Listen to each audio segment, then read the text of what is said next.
nggih sing ora. Kelingan sing dipek koncone dhewe.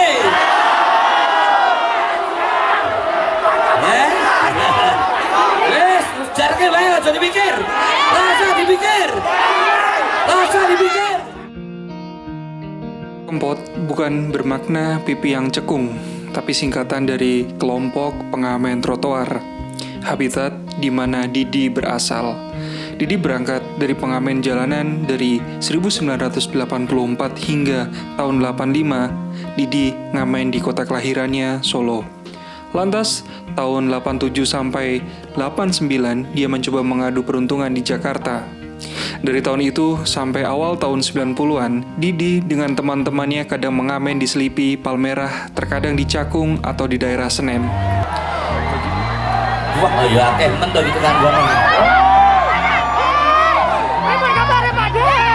Buat teman-teman Sobat Ambiar, kita sepakat setiap ada konser Sobat Ambiar, yang penting rukun ya. Bagi Didi, sakit hati tidak berhenti hanya di lagu. Mulut berucap kepedihan, tapi badan, kepala, dan anggota badan mereka yang mendengarkannya setidaknya bisa ikut bergoyang. Agus Mulyadi, salah satu fan Godfather of Broken Heart, sebutan penghormatan untuk Didi Kempot, mengatakan, Didi Kempot membuktikan patah hati bisa menjadi hal yang menggembirakan, menjadi hal yang tak perlu ditangisi, tapi justru harus dijogeti. Satu lagi, ciri khas Didi Kempot adalah patah hatinya membumi. Pijakannya jelas. Dia tidak patah hati dengan lirik yang mengawang. Patah hatinya seperti berseri di tempat-tempat yang jamak sebagai transit sarana transportasi umum, seperti terminal, stasiun, pelabuhan, atau juga tempat wisata. Didi seolah-olah ingin menyebar benih kenangan di tiap sudut-sudut kota tersebut. Wah, luar biasa ternyata di Jakarta. Juga seneng lagu tradisional, luar biasa. Ye? Duduk yang dari Lampung, yang dari Jawa Timur, Jawa Tengah, semuanya kumpul.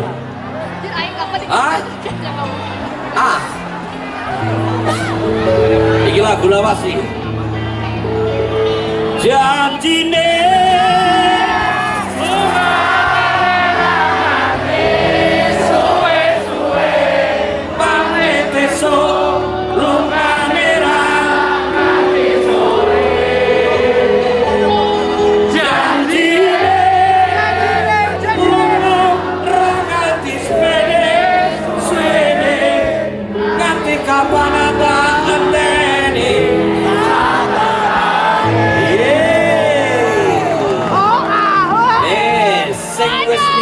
rasa dieling-eling ya.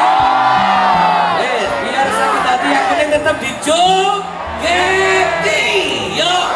Didi Kempot melalui lagu-lagunya adalah tentang pembelajaran terus bangkit dan bangkit lagi saat disakiti dan ditinggal pergi. Jatuh cinta dan patah hati seolah sudah menjadi hobi.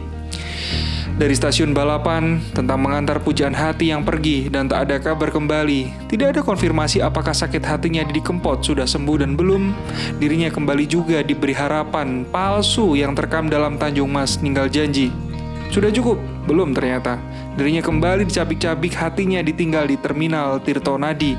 Dari akumulasi perih tersebut terciptalah Sewu Kutro saat dirinya menyambangi 1000 kota mencari di mana kekasih hati.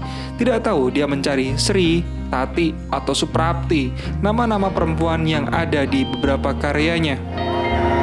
Tadi ya, buat mbak-mbaknya itu yang susuan itu kayak banyu seri misalnya.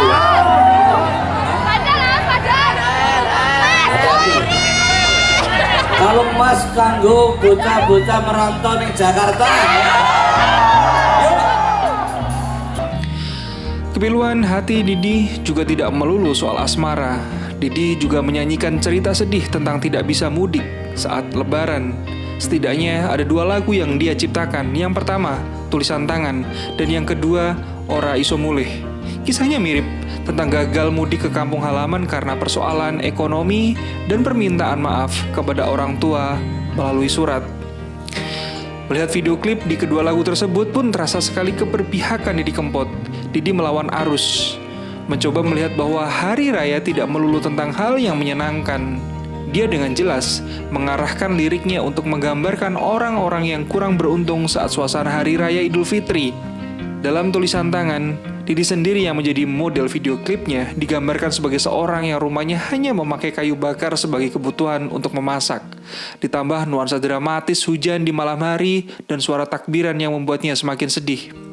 Sementara dalam klip Ora Iso Mulih adalah potret kelas pekerja, seorang perempuan, kasir dari rumah makan atau toko mungkin yang digambarkan hanya bisa memandangi kalender 2 tanggal merah yang berdampingan. Dalam klip tersebut pula, Didi entah sengaja atau tidak memakai kaos dengan gambar Che Guevara, bernyanyi tentang suara rindu pekerja tadi akan kampungnya. Di lain kesempatan, kita juga bisa melihat Didi bernyanyi memakai kaos bergambar Samin Suro Sentiko. Didi memang tidak meledak-ledak dalam membuat lirik apalagi bernyanyi. Dia tidak selantang Iwan Fals atau Bob Dylan. Tapi dia mampu menembus ke sekat-sekat personal orang-orang pinggiran, menemani mereka yang terpinggirkan karena soal asmara juga soal ekonomi. Tentu dengan tidak melulu meratapi nasib, tapi dengan mengajaknya bergoyang dalam kesedihan tersebut. Didi pula yang seperti kembali menyadarkan bahwa kesedihan dan bergoyang yang biasanya dilekatkan dengan suasana senang dan gembira bisa berpadu. Didi memperlihatkan ulang bahwa fragmen-fragmen hidup beberapanya atau bahkan seringnya adalah hal-hal yang paradoks. Didi sepertinya tidak berangan-angan muluk menggoyang ketimpangan sistem. Dia hanya seperti ingin menemani mereka yang terpinggirkan dengan bernyanyi, dengan caranya sendiri. Dan disitulah dia dicintai banyak orang, dari mereka yang merasa sedang ditemani dengan mendengarkan lagu-lagunya.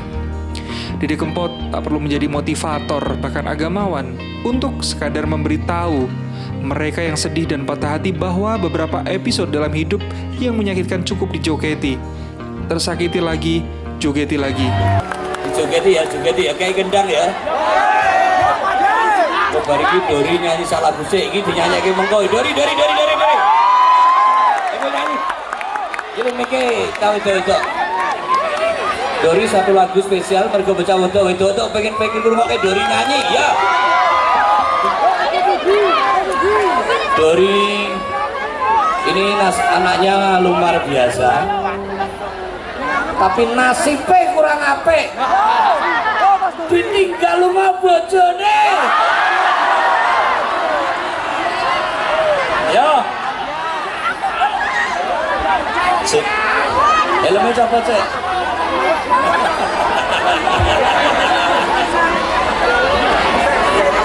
Ya segini ya.